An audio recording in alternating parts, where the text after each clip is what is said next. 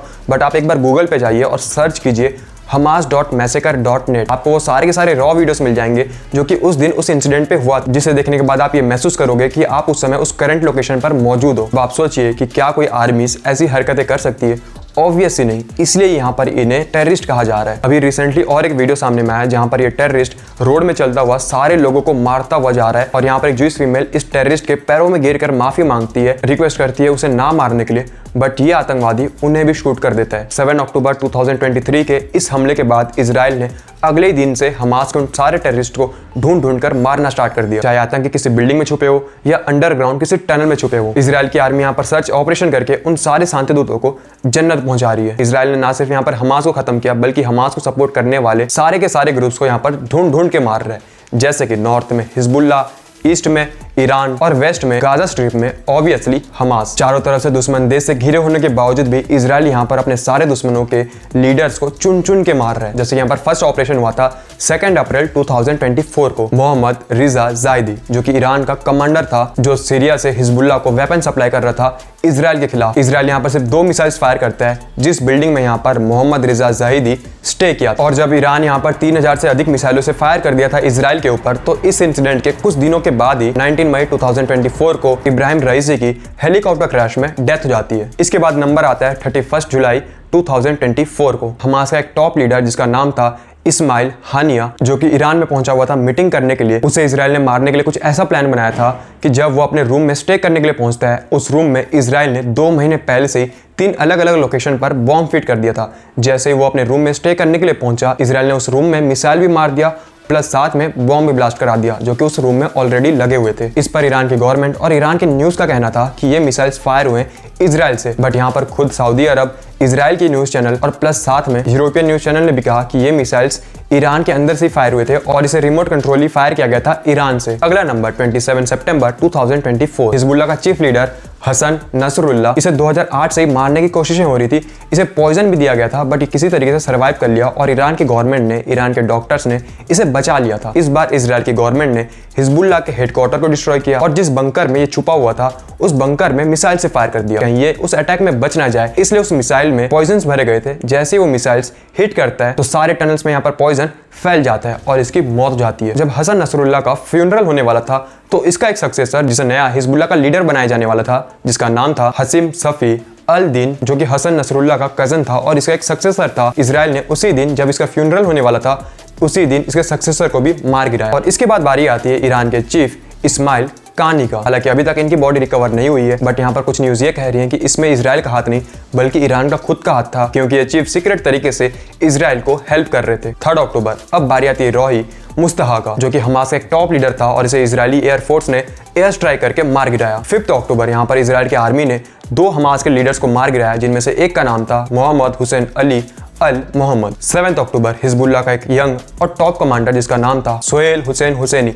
Israel की army ने इसके खिलाफ ऑपरेशन स्टार्ट किया और विद इन द कुछ ही घंटों में इसका असैसिनेशन हो गया। इसकी इंपॉर्टेंस हिजबुल्लाह के ग्रुप में कुछ इतना खास था कि ये खुद संभाला करता था लॉजिस्टिक यूनिट, वेपन स्टोरिंग्स और रिसर्च और डेवलपमेंट्स को। इसी तरीके से इजराइल की गवर्नमेंट ने यहाँ पर काफी सारे टेररिस्ट के ग्रुप्स के लीडर्स को मार गिरा चुकी है और यहाँ पर इन टेररिस्ट ग्रुप्स में खौफ का माहौल है। अभी रिसेंटली कुछ ही हफ्तों पहले 18 सितंबर 2024 में इजराइल यहाँ पर एक प्लान को एग्जीक्यूट करता है। सिर्फ एक सिंगल से वॉकी टॉकी से इजराइल हमास के 20 से अधिक लीडर्स को मार गिराता है और 450 से भी अधिक हमास के टेररिस्ट को यहाँ पर घायल कर देता है। हालांकि ये नंबर अब 1000 से भी पार है। यहाँ पर सिर्फ वॉकी टॉकी नहीं बल्कि घर की छत के ऊपर लगने वाले सोलर पैनल्स भी और टीवी रिमोट्स में भी ब्लास्ट हुए। अब यहाँ पर आप ये सोचिए कि ये सारे के सारे नॉन एक्सप्लोसिव है, बट यहाँ पर भी इजराइल ने इन सबको फोड़ के दिखा दिया। और मजे की बात तो ये कि इसमें एक इंडियन का इन्वॉल्वमेंट था। प्लान को इजराइल यहाँ पर एग्जीक्यूट नहीं करने वाला था, प्लान को इजराइल ने यहाँ पर काफी समय से बचा कर रखा था, बट इजराइल को यहाँ पर यह पता चल गया कि उनकी ये प्लान लीक होने वाली है, इसलिए उन्होंने जल्दबाजी में इस प्लान को एग्जीक्यूट किया था। सोचिए अगर ये प्लान अपने प्रॉपर टाइम में एग्जीक्यूट हुआ होता तो फिर उस दिन कितने सारे टेररिस्ट एक साथ जन्नत जा रहे थे। आज इसी तरीके से इजराइल सर्च ऑपरेशन कर रहा है, जहां पर भी उसे हमास के टेररिस्ट दिख रहे हैं उन्हें वो मार गिरा रहा है। इवन यहाँ पर अगर मॉस्क में भी टेररिस्ट छुपे हुए हैं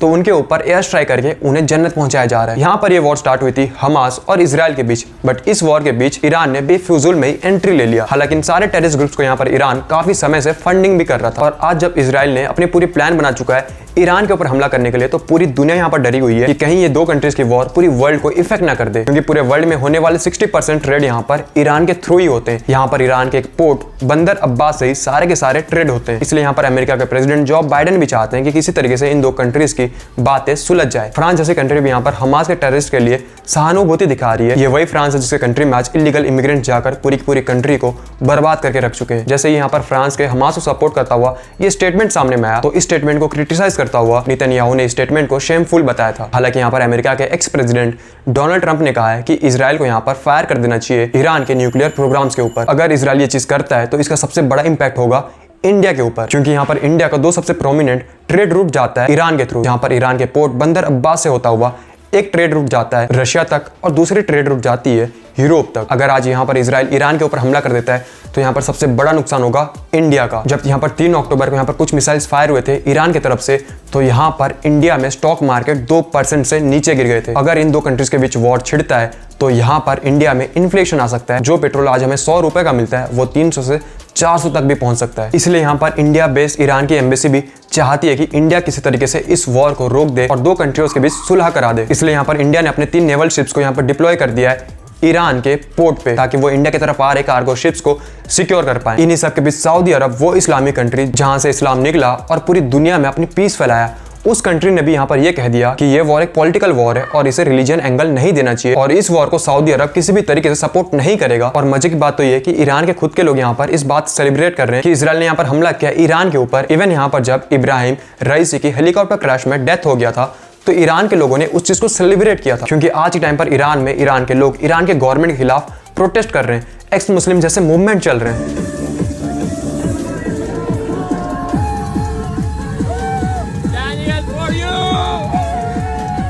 और आज वहां पर कुछ ऐसे माहौल है कि किसी भी समय पर वहां पर तख्ता पलट हो सकता है। तो यहाँ पर एक ऐसी पॉसिबिलिटी भी है कि अगर किसी तरीके से ईरान की सत्ता को पलट दिया गया तो यहाँ पर ये वॉर रुक भी जाएंगी। अब यहाँ पर सऊदी अरब और ईरान के लोग तो इजराइल से खुश हैं, उन्हें भी पता है कि हमास के ग्रुप यहाँ पर टेररिस्ट है जिन्होंने इस वॉर को स्टार्ट किया। बट यहाँ पर साउथ एशिया में 2 जनरेशन पहले कन्वर्ट हुए बांग्लादेशीज, जिन्हें यहाँ पर अगर एक दिन भी अडानी ने इलेक्ट्रिसिटी नहीं दिया या फिर एक दिन भी अगर ईस्ट इंडिया बांग्लादेशियों से मछली खरीदना बंद कर देता है तो अगले दिन ये भूखे मर जाएंगे। बट ये बांग्लादेशी भी हमास के सपोर्ट में उतर चुके हैं। हमारे इंडिया में भी कुछ ऐसे लोग हैं फिलिस्तीन को सपोर्ट कर रहे हैं, फिलिस्तीन के लिए बातें कर रहे हैं, रैलियां निकाल रहे हैं और फिलिस्तीन जाने तक की बातें कर रहे हैं, बट जा भी नहीं रहे। इवन यहाँ पर छोटे छोटे बच्चों को ब्रेन वॉश करके बताया जा रहा है कि तुम्हें यहाँ पर हमास को सपोर्ट करना है। जो बच्चों को यहाँ पर स्कूल कॉलेज में होना चाहिए था उन्हें आतंकवादी की ओर धकेला जा रहा है। हमारे सारे यहाँ पे इसलिए जमा हुए हैं क्योंकि हमारा आखिरी नाम सईद हसन नसरुल्लाह है और इस्राइल वो शहीद किया गया है। इस्राइल लेबनान फलस्तीन पे जितना भी अटैक करे हम पीछे नहीं हटने देंगे। इस बच्चे का यहाँ पर इतना ब्रेन वॉश हो चुका है कि इसे सही गलत का भी फर्क नहीं दिख रहा है। सऊदी अरब जैसी इस्लामिक कंट्री ने इस चीज से अपना नाता तोड़ दिया, ये जानते हुए कि यहाँ पर हमास की गलती है। बट हमारे देश में 2 जनरेशन पहले कन्वर्ट हुए लोग यहाँ पर सऊदी अरब को गलत बता रहे हैं। वो सऊदी अरब जहाँ पर ये कन्वर्टेड लोग जाकर उन सिखों के टॉयलेट साफ करते। आज उन पढ़े लिखे मुसलमानों को अपने मुल्ले मौलवियों से पूछना चाहिए कि क्या यहाँ पर हमास की गलती नहीं है, क्या ये वॉर हमास ने स्टार्ट नहीं किया, क्या इजराइल के बच्चे बच्चे नहीं है, चाहे किसी के भी हो, चाहे वो हमास के हो जाए या फिर इजराइल के बच्चे बच्चे होते, उन्हें इस वॉर में इन्वॉल्व नहीं करना चाहिए था। बट हमास ने इस चीज की स्टार्टिंग की। ग्लोबल लेवल पर एक लाइव डिबेट चल रहा था जहां पर एक फीमेल्स इस बात को जस्टिफाई कर रही थी कि हिजबुल्लाह ने अगर इजराइल के ऊपर फायरिंग किया है तो वो ठीक है। बट उसी लाइव डिबेट में जब ये न्यूज आया कि हसन नसरुल्लाह अब नहीं रहा तो ये फीमेल फुट फुट कर रोने लगी।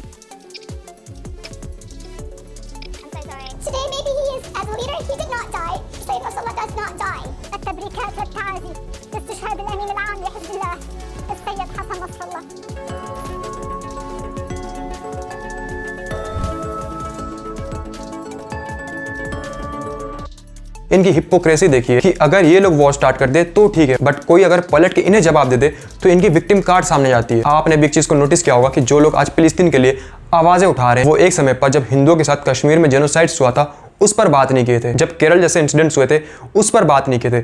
बंगाल में जब हिंदुओं को मारा गया उस पर बात नहीं किए थे। और अभी रिसेंटली जब बांग्लादेश में हिंदुओं को मारा गया उस पर भी बात नहीं की है। इन लोगों को ये चीज़ होता हुआ देखकर बहुत ही मजा आता है। जो चीज़ आप इनसे पूछते हो कि हिंदुओं के लिए आपने क्यों आवाज़ नहीं उठाया, एक्चुअली वो चीज़ तो ये खुद करना चाहते थे बट वो चीज़ इनके हाथों में नहीं था, या फिर वो किसी तरीके से वो कर नहीं पाए। बट यही चीज़ अगर इनके कम्युनिटी का कोई और कर जाता है तो ये लोग चुप रहकर उसे सपोर्ट करते हैं। How do you reconcile, balance Israel's right to exist with all the pain in Gaza?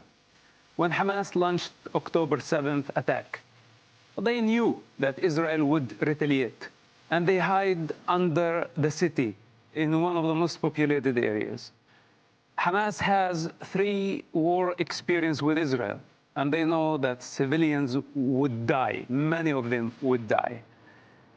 And they like it because this is how they can provoke Israel, drag Israel into a dirty war where they will get legitimacy, more power, and Israel would get stained by children's blood.